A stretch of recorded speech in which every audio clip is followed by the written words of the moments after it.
कि सपनों का भारत वह है जहां समानता, स्वतंत्रता, बंधुता और न्याय की बात केवल ये कहने के लिए नहीं हो, बल्कि हमारे जहन में हो, हमारे विचारों में हो, हमारे सपनों में हो। इस बात के लिए मुंगेर विश्वविद्यालय के तमाम पदाधिकारियों को मैं हार्दिक बधाई और आभार व्यक्त करता हूं कि आज के दिन को इन्होंने विश्वविद्यालय के स्वर्ण अक्षरों में लिखा है। विशेष करके ऋषि महोदय, मुझे याद नहीं इसके पहले कभी विश्वविद्यालय में इस स्तर पर अंबेडकर जयंती मनाई गई थी। मैं इस बात के लिए डॉक्टर मुनिंदर सिंह को भी धन्यवाद देता हूं कि जिनके अथक प्रयास से यह कार्यक्रम हुआ, और साथ ही वो सभी जो अधिकारी हैं एनएसएस के, उन्हें भी कि उन्होंने अपने बच्चों को यहाँ पर उपस्थित कर एक नए समाज के निर्माण के लिए बाबा साहब के विचारों को सामने लाने के लिए उन्होंने जो एक कार्यक्रम प्रस्तुत किया है, इसके लिए मैं आप सभी को हार्दिक आभार, हार्दिक धन्यवाद और इस जयंती पर क्रांतिकारी जय भीम प्रस्तुत करता हूँ। साथियों, आज जिस बात को लेकर आप यहाँ इकट्ठा हुए हैं वह कोई साधारण बात नहीं है। व्यक्ति और व्यक्तित्व दो चीजें होती हैं। व्यक्ति का जन्म होता है और उसकी मृत्यु हो जाती है, लेकिन जब व्यक्तित्व आपके सामने आता है तो उनके विचारों से न केवल समाज बल्कि दुनिया प्रभावित होती है। भारत के नाम को रोशन करने में डॉक्टर बी.आर. अम्बेडकर, जहां कोलंबिया यूनिवर्सिटी में नॉलेज मैन के नाम से जाने जाते हैं, ब्रिटेन में एक लॉयर्स की लाइब्रेरी है जहां दुनिया के 10 वकीलों की तस्वीर रखी गई है, वहां पर हमारे देश के बी.आर. अम्बेडकर की एक तस्वीर शामिल है। यह हमारे गौरव का क्षण है कि हम उस समाज को समर्पित कर रहे हैं जिस समाज के हाथ से पानी पीना भी हम दुश्वार समझते थे। अम्बेडकर पढ़े लिखे थे और उसके बाद भी उन्होंने छुआछूत की उन घटनाओं को देखा जो समाज में व्याप्त अमानवीय कुकृतियों को दर्शाता है। ऐसा नहीं कि 75 साल हो गए आज़ादी के और आज हम स्वतंत्र हैं, कहीं न कहीं हम मानसिक रूप से गुलाम हैं। स्कूल में जब एक छोटी सी छात्र जब उसी सार्वजनिक मटके से जब कोई पानी पीने का प्रयास करता है तो उसके आंख फोड़ दिए जाते हैं या फिर उसे इतनी मार पड़ती है कि वो मर जाता है। रामदसन मेघवाल, राजस्थान और केरल, ऐसी घटनाएं रोज घट रही हैं। जब अछूतों दलितों को शादी ब्याह में घोड़ी पर चढ़ने के लिए पुलिस का सहारा लिया जाता है, मूंछ रखने पर उसकी हत्या कर दी जाती है। जिस देश में आज भी संविधान के होते हुए भी अगर ऐसी घटनाएं घट रही हैं तो ऐसे में बाबा साहब को याद करना लाजमी है। आखिर हम क्यों याद करते हैं? किसी भी महापुरुष को याद करने के पीछे उसका कारण क्या हो सकता है? यह एक प्रचलित धारणा है कि आज छुट्टी का दिन है और हमें अपने जो बाकी बचे काम हैं उसको निपटाना है। लेकिन हमें याद रखना चाहिए ये छुट्टियां इसलिए दी जाती हैं कि उन महापुरुषों को या तीज त्योहारों में जिनके ऊपर हम अपनी आस्था अर्पित करते हैं, क्या उनके लिए कार्य करते हैं? मुझे लगता है कि हम कहीं न कहीं इस बात से बेईमानी करते हैं। हमें ये सोचना चाहिए कि जिसके बदौलत आज हिंदुस्तान से यह देश भारत बनता है, भारत बनने का मतलब जहां न कोई धर्म, न कोई जाति, न कोई रंग, न कोई भेद, उस बात को लेकर बाबा साहब ने जो मौलिक अधिकार में जो भी अधिकार यहाँ की जनता को दिया है वह कहीं न कहीं इतिहास में स्वर्ण अक्षरों में लिखा जाएगा। अगर आप पश्चिमी दुनिया को देखें, जहां पर रंगभेद को लेकर, अपार्थाइड को लेकर, जो श्वेत और अश्वेत के बीच जो भेद रहे हैं, जो अभी भी वहां मौजूद हैं, ऐसा नहीं कि जो देश चांद और मंगल ग्रह को छुआ उसने रंगभेद को समाप्त कर दिया, लेकिन वह रंगभेद है। रंग के आधार पर जहां अमेरिका में एक ब्लैक को मार दिया जाता है और वहां के राष्ट्रपति घुटनों पर टेक कर माफी मांगते हैं, क्या हमारा देश उस स्थिति में पहुंचा है कि जहां एक अछूत दलित पिछड़ों की हत्या कर दी जाती है, तो क्या वह संवेदना हमारे देश में आई है? इस पर हमें विचार करना होगा। अंबेडकर के जो सूत्र वाक्य थे, संविधान के जो 4 शब्द हैं, अगर वह देश में लागू हो जाएं, समानता, स्वतंत्रता, बंधुता और न्याय। समानता कैसे, किस आधार पर? जिस किसी भी समाज में जाति व्यवस्था होगी उसमें 4 वर्ण के लोग होंगे, ब्राह्मण, क्षत्रिय, वैश्य, शूद्र। ये शूद्रों में भी अति शूद्र। महात्मा ज्योतिबा फूले कहते हैं कि शूद्र में एक वो है जो कि सवर्णों के घर में जा तो सकता है, दूसरा वह वर्ण है जो कि उसके घर के सामने से भी नहीं गुजर सकता। हमारा देश अभी बनने को है, 75 साल हो गए आजादी के, लेकिन बाबा साहब के सपनों का भारत, गांधी, अंबेडकर जो देख रहे थे, जिस भारत को देख रहे थे, नेहरू जिस भारत को देख रहे थे, जिस भारत का निर्माण के लिए उन्होंने अपने जीवन का त्याग किया, क्या वह भारत हमारे सामने उपस्थित है? समानता की बात करें तो समानता कहां से संभव है? जब तक हमारे बीच समान विचार नहीं होंगे, जब तक हम सभी को समान नहीं समझेंगे, जाति के आधार पर आप कभी समान नहीं हो सकते। और जातियां जो कि अनेक जातियों से बड़ी और अनेक जातियों से छोटी होती है और अपने आप को वो कहीं न कहीं गौरवान्वित महसूस करती है। दलित जातियों में भी चमार दुसाध के बीच में अंतर है। डोम के हाथ से पानी भी दलित नहीं पीना पसंद करते। यह जो हायरार्की है, मैं दलितों के बीच की बात कर रहा हूं। जो दलित में बाबा साहब ने कहा था कि ये शेड्यूल कास्ट है, कोई धोबी, चमार, पासी ये नहीं है, लेकिन हम ये देखते हैं कि यह भारत जाति के दड़बों में बटा हुआ है। जो शेड्यूल्ड है वह भी अपने अपने दड़बों में सिमटा हुआ है, जिसे जाति की जरूरत नहीं है, जिसे अछूत कहकर समाज से बाहर कर दिया जाता है, वह भी जाति के शिकंजों में फंसा हुआ है। जो जाति के दर्द से पीड़ित है, अगर वही जाति को समाप्त नहीं करना चाहता तो उनको क्या पड़ी है जिनको जाति से फायदा हो रहा है। एनहिलेशन ऑफ कास्ट की बात 1936 में बाबा साहब करते हैं। आर्य समाज के संत राम ने न्योता दिया था कि आप आइए बाबा साहब और अपना एक पर्चा पढ़िए। लाहौर में अधिवेशन होने वाला था। बाबा साहब ने पर्चा लिखा, जाति का विनाश। और जब जाति का विनाश लिखा तो आर्य समाज जो अपने समय में सर्वाधिक प्रगतिशील विचारों का पोषक था, उस संत राम ने भी कहा कि बाबा साहब आपने जो इसमें कुछ वाक्य लिखे हैं, जो धर्म में जो जाति को लेकर के लिखे हैं, अगर आप उसको निकाल दीजिए तो शायद इस पर्चे को हम अपने सम्मेलन में शामिल कर सकते हैं। बाबा साहब ने कहा कि नहीं, जो मैं लिखा हूं वह तथ्यात्मक है, तर्कों पर आधारित है। अगर आप इसे नहीं पढ़ने देंगे तो मैं नहीं आऊंगा, लेकिन इस बात को मैं दुनिया के सामने रखूंगा कि वास्तव में जाति प्रथा का विनाश होना संभव है या नहीं।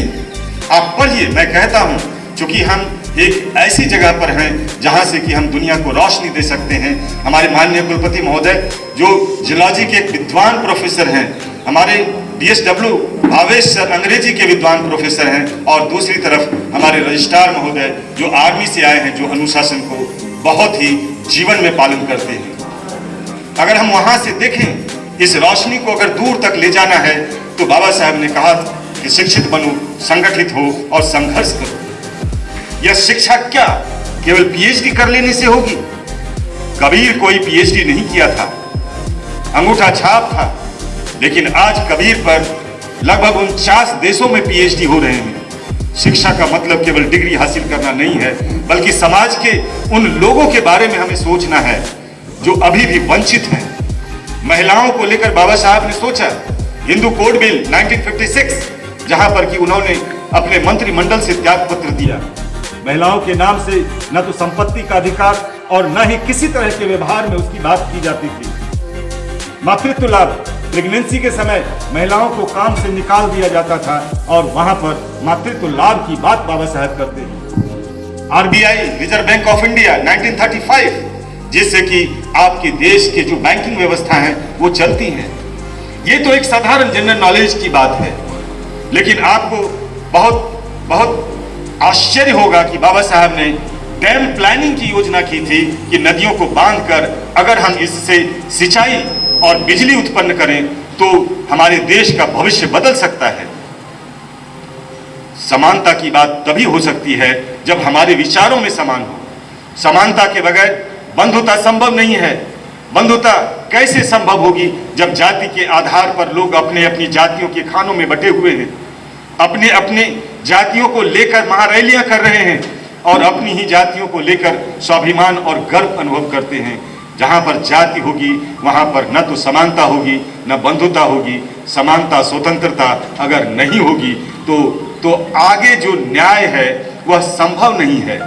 भारत में धर्म है, कर्म है, कुकर्म है, सब है, लेकिन यहाँ न्याय नहीं है, क्योंकि न्याय की शुरुआत परिवार से होती है।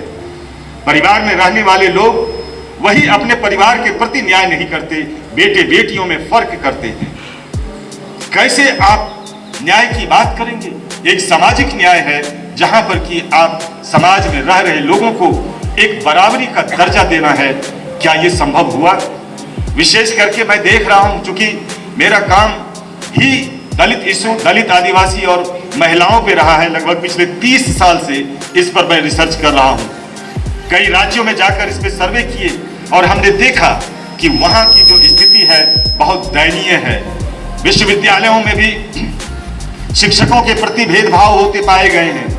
ये तो धन्य है कि मुंगेर विश्वविद्यालय में अभी ऐसा नहीं हुआ है और उम्मीद करता हूं कि हमारे विश्वविद्यालय में ऐसा नहीं होगा, इसलिए कि यहाँ पर सामाजिक न्याय के लोग रहते हैं और सामाजिक न्याय में विश्वास करते हैं। और जो कोई भी सामाजिक न्याय में विश्वास करेगा वही बाबा साहब के विचारों का अनुयायी भी होगा।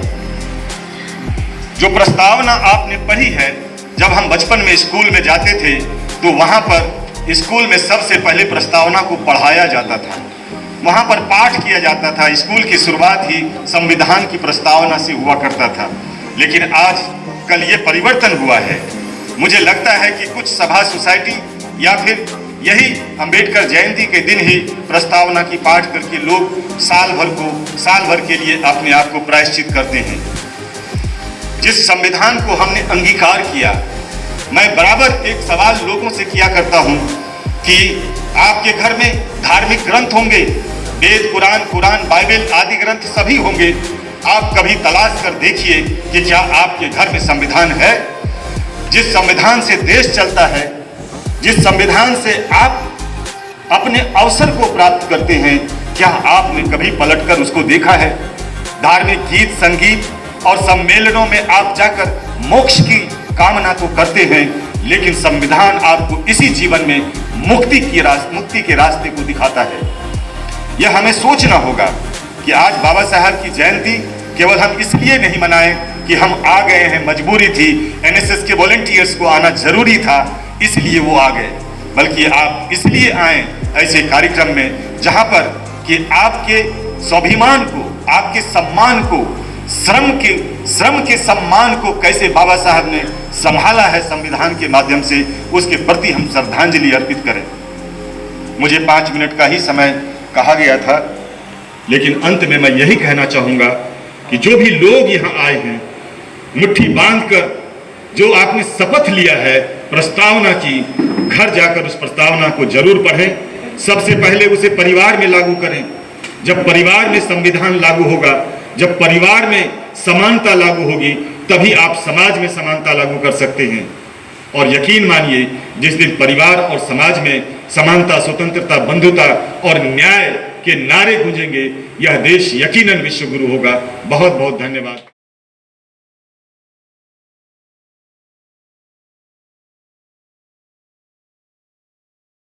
अभी एक विद्वान वक्ता ने बहुत सारे बातें कही, सब अक्षरशः सत्य हैं। मेरा उसमें थोड़ा सा विरोधाभास है कि आज के ज़माने में उनको केवल एक विशिष्ट वर्ग के नेता के रूप में परिलक्षित किया जा रहा है। वो एक वर्ग के नेता नहीं थे, वो एक ऐसे विद्वान थे जो उस समय में अपनी विद्वता, अपनी शिक्षा, अपने प्रभाव के चलते न केवल अपने देश बल्कि विदेश में भी, जैसा इन्होंने उद्धृत किया पहले, वहाँ अपनी छाप छोड़ गए हैं। गांधी और इनके विचार हमेशा समान नहीं थे, कहीं कहीं अलग भी थे, नहीं तो पूना पैक्ट नहीं होता। लेकिन जो इनके विचार थे, जो संविधान के रूप में आज हम अपने देश में देख रहे हैं और जिसको जी रहे हैं, वो जो अभी आपने प्रस्तावना के रूप में पढ़ा, वो संविधान की आत्मा थी। उसका हर शब्द अपने आप में, इंग्लिश में उसको बोलते हैं, preamble is the soul of our constitution, and constitution is what? Constitution is our country. कोई देश ये एक भूक्षेत्र नहीं है, एक भूमि का टुकड़ा नहीं है। यह संविधान के द्वारा डिफाइन किया गया हमारा, जो हमें इस देश के नागरिक को, जब हम बोलते हैं we the people of India, the people of India, we are not any subservient to any crown, any kingdom. हम अपना अधिकार और समानता का अधिकार हो या हमारे विचारों की बोलने की स्वतंत्रता का अधिकार हो, ये सभी जो संविधान ने हमें दिया है, वो आज ये ड्राफ्टिंग कमेटी के जो चेयरमैन के रूप में थे, इनके द्वारा जो लिखा गया उसके चलते जो शिक्षा इन्होंने प्राप्त की, जैसी परिस्थिति में भी, और जो उन्होंने पूरे देश के लिए दिया है, वो किसी जाति धर्म संप्रदाय के लिए नहीं था, वो सबों के लिए था। और आज हम जी रहे हैं। मैं अपने आप को सौभाग्यशाली मानता हूँ कि मैंने एक ऐसे देश के एक ऐसे संगठन में, ऐसे विभाग में काम किया है जहाँ की मुझे कभी ये जरूरत नहीं पड़ी कि कोई मुझे ये बताए और ये समझाए कि समानता क्या होती है। हमने सेना में कोई जाति नहीं देखी, कोई धर्म नहीं देखा, कोई संप्रदाय नहीं देखा है, और हम 30 साल वहाँ पे ऐसे माहौल में रहे। आज जब हमें लोग समानता के लिए बताते हैं, कई बार मुझे लगता है कि उसके पीछे राजनीतिक मंशाएं होती हैं। समानता हमारे दिल में है, हमारे मन में है, हम उसको जी रहे हैं। और संविधान में जैसा बाबा साहब ने लिखा है, जैसी उसकी आत्मा ने लिखा है, वो जो 1950 में लागू किया गया वैसा था। उसमें थोड़े परिवर्तन भी हुए। 1976 में जब 42वां संशोधन आया तो उसमें कुछ शब्द जोड़े गए। शब्दों को जोड़ने से अभी जो उसका प्रारूप है वो हमने शपथ के रूप में लिया, लेकिन उस समय भी जो देश रह रहा था, जिस रूप में, जिस प्रभाव से, जिस भाव से,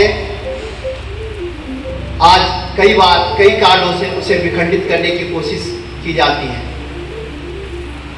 मेरा बाबा साहब के प्रति ससम्मान और कृतज्ञता ज्ञापित करते हुए आप सबों से अनुरोध है कि जो ये संविधान की आत्मा जिसका आपने शपथ लिया, उसको जिए, उसको अपनी जिंदगी में अनुसरण करें।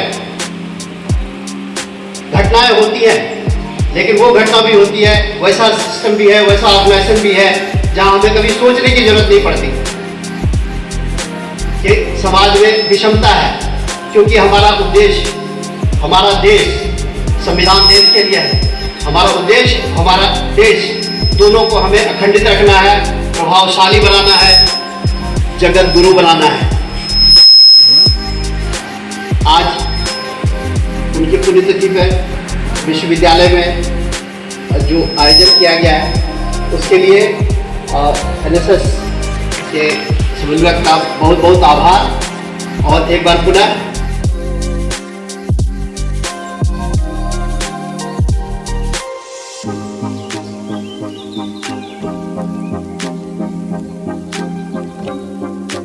इसको करने के लिए अंबेडकर ने पूरे भारत के इतिहास को खंगाला,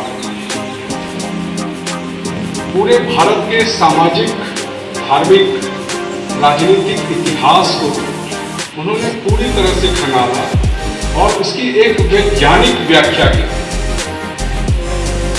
अंबेडकर इसलिए महत्वपूर्ण ज़्यादा हो जाते हैं क्योंकि उन्होंने भारत के इतिहास की एक वैज्ञानिक व्याख्या की, रैशनल इंटरप्रिटेशन ऑफ हिस्ट्री उन्होंने किया और उसके आधार पर उन्होंने भारत के भविष्य की रूपरेखा तय करने का निर्णय लिया।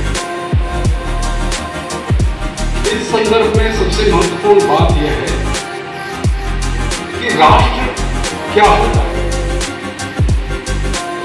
राष्ट्र एक भूगोल नहीं होता। राष्ट्र आदमी के जीवन दर्शन का एक पुंज होता है। उस पूरे समाज का जो जीवन दर्शन होता है, उससे ही राष्ट्र बनता है। और किसी भी राष्ट्र को बनने में सबसे महत्वपूर्ण चीज है वो है समता और न्याय। अगर समता और न्याय नहीं हो तो राष्ट्र होने का कोई ऑब्जेक्टिव नहीं रह जाता। राष्ट्र सेनाओं से नहीं बनता है, राष्ट्र सीमाओं से भी नहीं बनता है। राष्ट्र उस परिधि में रहने वाले इंसानों से बनता है और उन इंसानों के बीच जो सामंजस्य है उससे राष्ट्र बनता है। अभी जो हमारी नई शिक्षा नीति, राष्ट्रीय शिक्षा नीति आई है, उसमें शिक्षा के 4 प्रमुख उद्देश्य बताए गए हैं। पहला उद्देश्य है लर्निंग टू नो, हम किसी चीज को जाने कैसे, ज्ञान कैसे, इंफॉर्मेशन कैसे। दूसरा उद्देश्य है लर्निंग टू डू, हम जो जानते हैं उसको इम्प्लीमेंट कैसे, जीवन में उतारे कैसे, हम स्किल्स कैसे डेवलप करें। और तीसरा उद्देश्य जिसकी ओर मैं आना चाहता हूँ, जहां अम्बेडकर को याद करना जरूरी होगा, वो है लर्निंग टू लिव टुगेदर। हम एक समाज के तौर पे, एक राष्ट्र के तौर पे जीते कैसे, जीना कैसे सीखते। और सारा जो धर्म प्रणाली है, सारी राजनीतिक प्रणाली है, सारी सामाजिक प्रणाली है, ये सब कुछ एक व्यवस्था है जिसमें हम ये जानना चाहते हैं, सीखना चाहते हैं, हम साथ कैसे जिए। साथ जीने के लिए ही ये सारी बातें कही गई है। न्याय, स्वतंत्रता, समता, ये सारी चीजें तो इसी के लिए आवश्यक है। हम जिए, साथ जिए कैसे। जब भी समाज होगा उसमें विविधताएं होंगी, सभी लोग एक जैसे क्रिएट नहीं हो सकते, उसमें विविधता होगी। लेकिन क्या विविधता विभेद का कारण होना चाहिए? ये बड़ा प्रश्न है। ब्राह्मण, क्षत्रिय, वैश्य और शूद्र होंगे, ये हमारे देश में इसके ऐसे नाम हैं, किसी दूसरे देश में दूसरे नाम होंगे, तीसरे देश में तीसरे नाम होंगे। विविधता तो होगी, लेकिन क्या विविधता के नाम पर विभेद करना उचित है? और जब तक विभेद रहेगा तो क्या हम एक स्वस्थ समाज बना सकते हैं? ये प्रश्न विचारणीय है और इसी प्रश्न के एंगल से हमें देखना पड़ेगा अम्बेडकर के अवदान को। अभी बात हो रही थी एनाहिलेशन ऑफ कास्ट, बड़ी चर्चा, बहुत अच्छा है और किसी को पढ़ना चाहिए। मैं यहाँ पे उपस्थित सभी छात्रों और सभी अतिथियों से अनुरोध करना चाहूँगा कि आप अम्बेडकर को पढ़ें। अम्बेडकर के साथ समस्या क्या है कि उनको बिना पढ़े ही लोग या तो उनके समर्थक बन जाते हैं या उनके विरोधी बन जाते हैं। अम्बेडकर के साहित्य को लोगों ने पढ़ा ही नहीं। जब आप एनाहिलेशन ऑफ कास्ट पढ़ेंगे तो आप वो वहाँ भूल जाएंगे कि मैं ब्राह्मण हूँ और वो शूद्र है। आप समझेंगे, आप देखेंगे कि नहीं, इस समाज व्यवस्था में जिस चीज को हम लोग नॉर्मल समझकर चल रहे थे उसमें कमियां हैं, वो नॉर्मल नहीं है। आप दूसरे जगह पे प्लेस करके अपने आप को देखें, आप उसकी जगह रह करके देखें, आपको लगेगा कि नहीं, ये समाज व्यवस्था जिसको हमने शास्त्र के नाम पर, धर्म के नाम पर सहज मान लिया था, उस सहजता में असहजता है। यदि हम उसकी एक तटस्थ और वैज्ञानिक व्याख्या करेंगे अपने सामाजिक इतिहास की, तब हमें लगेगा कि नहीं, उसमें दिक्कतें हैं। इसलिए अम्बेडकर को पढ़े जाने की आवश्यकता है। और मैंने 2-4 दिन पहले कहा था कि अम्बेडकर अपने जमाने के इतने बड़े विद्वान थे कि उनसे बड़ी पर्सनल लाइब्रेरी किसी भी व्यक्ति की पूरे एशिया में नहीं थी। वो इतना पढ़ते क्या पढ़ते और वो पढ़ते थे तो एक इकोनॉमिस्ट की तरह से पढ़ते थे, एक फिलोसोफर की तरह से पढ़ते थे, एक रैशनल थिंकर की तरह से पढ़ते थे और उन्होंने पूरे शास्त्रों को पढ़ा। उनके लेखनी में सारे शास्त्र कोटेड हैं, जिन शास्त्रों को हम लोग जिनको लगता है कि शास्त्र हमारी ही थाती है और हम ही शास्त्र को चलाते हैं, हम भी उन शास्त्रों को नहीं पढ़ते हैं जितना अम्बेडकर ने खुल करके उन शास्त्रों को पढ़ा। और उसके बाद उन्होंने उसकी एक तटस्थ समीक्षा की और उसके बाद उन्होंने तय किया कि हमारा राष्ट्र अगर होगा तो कैसे होगा, क्या मात्र स्वतंत्रता ही हमारा ध्येय होगा, क्या हम सिर्फ आज़ाद हो जाएंगे तो वास्तव में हमें मुक्ति प्राप्त हो जाएगी। जिन बातों की चर्चा पहले विवेकानंद ने भी किया था, आर्य समाजियों ने भी अपने स्तर से किया था, ब्रह्म समाजियों ने भी अपने स्तर से किया था और गांधी ने खूब किया था, गांधी ने भी खूब किया था। लेकिन गांधी में एक सॉफ्टनेस है, गांधी में वो जो मिलिटेंसी नहीं है, गांधी में वो एक प्रकार से व्यवस्था के प्रति वो आक्रोश नहीं है। गांधी एक समतावादी, एक मध्यम मार्गी सोच के तहत से इतिहास को देखते हैं। उन्हें भी अस्पृश्यता बुरी लगती है, लेकिन अस्पृश्यता को गांधी उस रूप में मुखर विरोध नहीं करते हैं। वो भी छुआछूत मुक्ति के आंदोलन करते हैं, वो भी झुग्गी झोपड़ियों में जाते हैं, वहां पे रुकते हैं गांधी, लेकिन वो उस तंत्र को तोड़ने के लिए तैयार नहीं है। जिस तंत्र के कारण से यह स्थायी व्यवस्था है, उसको गांधी नहीं तोड़ना चाहते। और अंबेडकर हमें कभी कभी अप्रिय इसलिए लगते हैं क्योंकि अंबेडकर ने कुठाराघात किया। अंबेडकर सॉफ्ट वर्ड्स के मानने वाले नहीं थे, वो ही was an expert of calling a spade. वो सच को सच कहते थे और बड़े बेबाकी से कहते थे और कभी कभी अप्रिय तरीके से भी कहते थे। शायद इसलिए अंबेडकर की अच्छी बातों को भी हम पचाने की स्थिति में नहीं है। तो अंबेडकर ने एक रास्ता दिया, सामाजिक मुक्ति का मार्ग दिया, इसलिए उन्हें पढ़ने की आवश्यकता है। सभी युवा खास तौर से पढ़ें, उनके एनालिसिस ऑफ कास्ट के बारे में पढ़ें। उन्होंने अन्य कई किताबें ऐसी महत्वपूर्ण लिखी हैं जिनको पढ़ने की आवश्यकता है, उनके डिस्कशंस को पढ़ने की आवश्यकता है और उनको राइट पर्सपेक्टिव में लेकर के चलने की आवश्यकता है। अंबेडकर सिर्फ भारत का भविष्य नहीं है, अंबेडकर पूरी दुनिया के भविष्य हैं। अगर हम पुस्तक में देखें, जो काम मार्टिन लूथर किंग ने किया जाकर अमेरिका में किया, वो काम उससे भी संभवतः बड़ा काम अंबेडकर ने भारत में किया। इसलिए अंबेडकर वास्तव में कलम के सिपाही थे और उन्होंने अपनी कलम की नोक से वो किया जिसको लगातार सैकड़ों युद्ध भी मिलकर के नहीं कर पाए। महाभारत धर्म का युद्ध था, लेकिन धर्म की स्थापना महाभारत भी नहीं कर सका। धर्म की स्थापना के लिए सबसे आवश्यक है समता और न्याय की स्थापना, जिसके लिए महाभारत हुआ। उस युद्ध के बाद समता और न्याय नहीं मिल सका और समता और न्याय के लिए अगर वो मिल भी जाए उतनी बड़ी त्रासदी की कीमत पर, तो वह कभी भी एक सुगठित समाज बनाने की दिशा में हमें नहीं आगे ले जा सकता है। इसलिए हमें जिस संकल्प को हमने अभी लिया, क्या जो अभी थोड़ी देर पहले अभय जी ने एक प्रश्न उठाया कि जब हम शास्त्रों को पढ़ते हैं, शास्त्रों का अध्ययन जरूरी है, लेकिन उतना ही आवश्यक है संविधान का अध्ययन, उतना ही आवश्यक है हमारी न्याय प्रणाली का अध्ययन।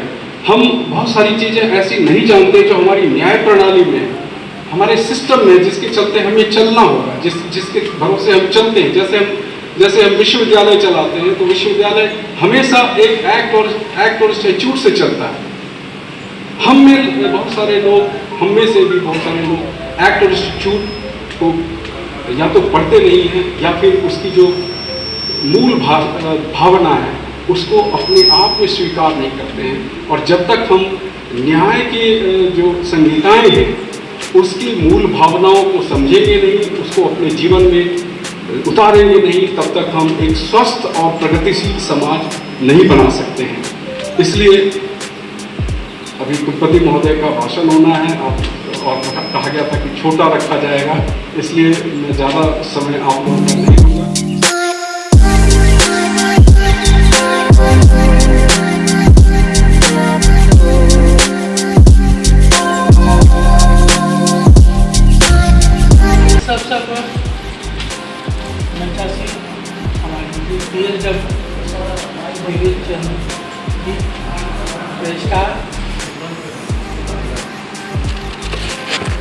कर्नल विजय ठाकुर, सभागार में उपस्थित विभिन्न महाविद्यालयों के प्रधानाचार्यगण, शिक्षकगण, छात्र छात्राएं एवं मीडिया बंधु, एक चीज़ जो मुझे हमेशा लगता है कि हम लोग जन्म तिथि या पुण्य तिथि मनाने के लिए एकत्र होते हैं, अपने अपने विचार प्रस्तुत करते हैं। उस दिन इन बातों की काफ़ी धूम होती है। उसके बाद बाकी के 364 दिन उस पर किसी तरह का क्रियान्वयन या सोच अपने स्तर से किया जाए, वो हमारी तरफ से नहीं होता है। मैं आपको नहीं, अपने को भी उसके लिए दोषी मानता हूँ, वो नहीं होता है। ये बहुत ही दुखद है। मेरे पूर्व के वक्ताओं ने बहुत अच्छी अच्छी बातें कही और उसे आत्मसात करने की आवश्यकता है। आत्मसात आज के लिए नहीं, पूरे साल के लिए करने की आवश्यकता है। अम्बेडकर एक जो बहुत ही निम्न समाज के हमारे उस समय के व्यक्ति हुआ करते थे, जिन्हें छुआछूत के चलते, जैसा आपके पूर्व के वक्ताओं ने भी कहा, कि पानी के लोटे से पानी पीने से रोका गया। इस तरह की घटनाओं से हाथ धोकर उन्हें चिंतन करने का एक अवसर मिला और उन्होंने इतनी बड़ी संरचना, समाज के संरचना के लिए इतना बड़ा विचार हम लोग के सामने प्रस्तुत किया, जिस पर हम सबों को चिंतन करने की आवश्यकता है। उन्होंने जो नारा दिया, शिक्षा से ही और संगठन से ही हम समाज को बदल सकते हैं। यानी अपने आप को आप शिक्षित कीजिए। शिक्षित करने का मतलब ये नहीं है कि आप काफ़ी ज़्यादा पढ़ाई कर लीजिए, उसी को शिक्षा करते हैं। शिक्षा का मतलब आप सामाजिक परिवेश और समाज के निर्माण में, समाज को एक दिशा देने में क्या आपकी भूमिका होनी चाहिए, इसकी जानकारी होनी चाहिए आपको, और आप समाज में उन जानकारियों को लोगों तक पहुंचाएं। आज के संदर्भ में कहूँ तो हमारे संविधान को बने हुए करीब 70 वर्ष से ज़्यादा हो गए, 73 वर्ष शायद हो गए। लेकिन क्या संविधान की अवधारणा से हम लोग अपने आप को आत्मसात कर पाए हैं? अगर यहाँ बैठे जितने भी लोग हैं, मैं अपने आप को भी उसमें शामिल करता हूँ, तो मेरा उत्तर होगा नहीं।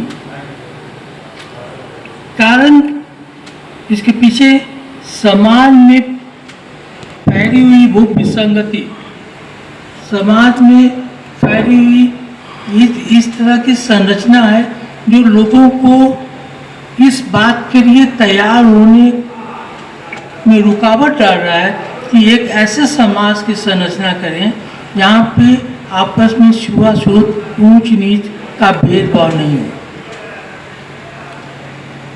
आज हम लोग कहते हैं कि देश के प्रति हम लोग समर्पित हैं। मैं नहीं मानता हूँ कि हम लोग देश के प्रति समर्पित हैं। अधिकांश लोग आज हमारे समाज में जो है, जिनकी सोच अभी भी जो है अपने जात तक ही सीमित है, वो पहले जात की सोचते हैं, तब समाज की सोचते हैं। और इस आधार पे आप चाहते हैं कि मैं एक विकसित भारत बन जाऊंगा, एक विकसित राष्ट्र बन जाऊंगा, तो मैं समझता हूं कि नहीं। मैं एक उदाहरण छोटा सा देना चाहूँगा। मेरा बेटा चूँकि फॉरेन में रहता है, स्वीडन में, कनाडा में रहता है, तो वहाँ पे वो बोलता है कि वो स्वीपर जो आता है, जो सफाई करता है, वो भी सभी के साथ बैठ के डाइनिंग टेबल पर एक साथ खाना खाता है। क्या आपके समाज में, आपके परिवार में एक कल्पना है या ये आपके सोच में कभी शामिल हो सकता है? तो देश के प्रति आपका समर्पण और देश के विकास के प्रति आपकी सोच उतनी उन्नत हो सकती है। इसी अम्बेडकर को आज हम जब मनाने आए हैं, तो अम्बेडकर के विचारों को हम लोगों को अपने अंदर उतारना पड़ेगा। जैसे अभी DSW साहब ने भी कहा, गांधी जिन्हें हम राष्ट्रपिता के नाम से पूछते हैं, गांधी भी अम्बेडकर से सहमत नहीं थे। मेरे कहने में कोई कताई नहीं है कि वो समाज की जो संरचना है उसको बदलने में अम्बेडकर के जो विचार थे, गांधी उससे सहमत नहीं थे। ये देखिए, ये बात दर्शाता है कि हम लोग जो है वो समाज की जो कुरीतियाँ हैं, बुराइयाँ हैं, उस बुराइयों से इतने ज़्यादा हम लोग अपने अंदर उसको बांधे हुए हैं कि उससे बाहर निकलना नहीं चाहते। मैं आप युवा पीढ़ी को इसके लिए आग्रह करता हूँ कि आप समाज को एक ऐसे समाज की कल्पना करें जिसमें ऊंच नीच नहीं हो, छुआछूत, भेदभाव, जात पात नहीं हो। तभी आप एक विकसित समाज, एक विकसित देश की परिकल्पना कर सकते हैं। मैं जानता हूँ ये इतना आसान नहीं है। हजारों वर्ष से जो कुरीतियाँ हमारे समाज में, हमारे परिवार में, हमारे मन में घर कर गई हैं, उन कुरीतियों को निकालना बहुत आसान नहीं है, लेकिन प्रयास किया जा सकता है। और ये प्रयास आप युवा पीढ़ी के तरफ से ही आ सकती है। आप युवा पीढ़ी इस पर मंथन करें, चिंतन करें कि कैसे आप समाज को विकसित करेंगे, कैसे समाज में ये जो भावना है, जब इलेक्शन आ रहा है, देखिएगा वोटिंग का जो होगा पैटर्न डिफरेंट हो जाएगा।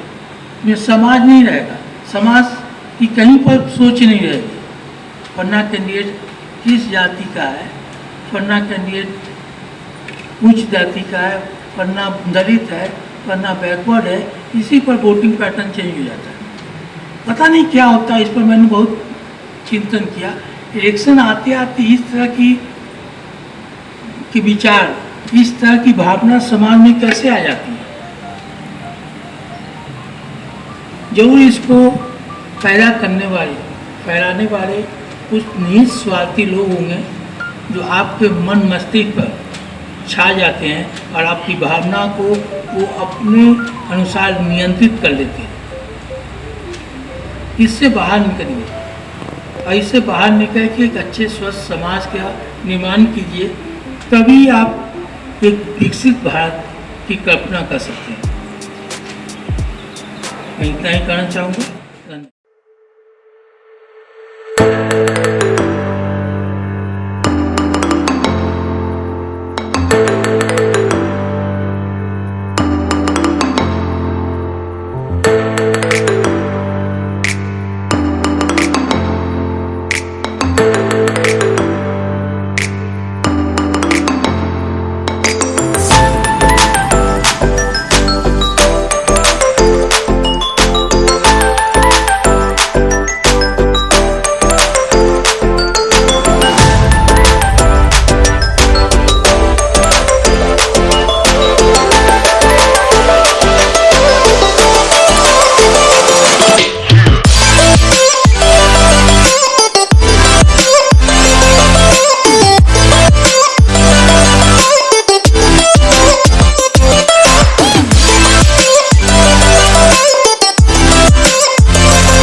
इसके बाद मैं धन्यवाद ज्ञापित करना चाहता हूं मुंगेर विश्वविद्यालय के DSW sir professor doctor Bhavesh Chandra Pandey sir का, कि उन्होंने उनकी एक विशेष कह सकते हैं कि प्रयास की वजह से यह सर्टिफिकेट मिल पाया।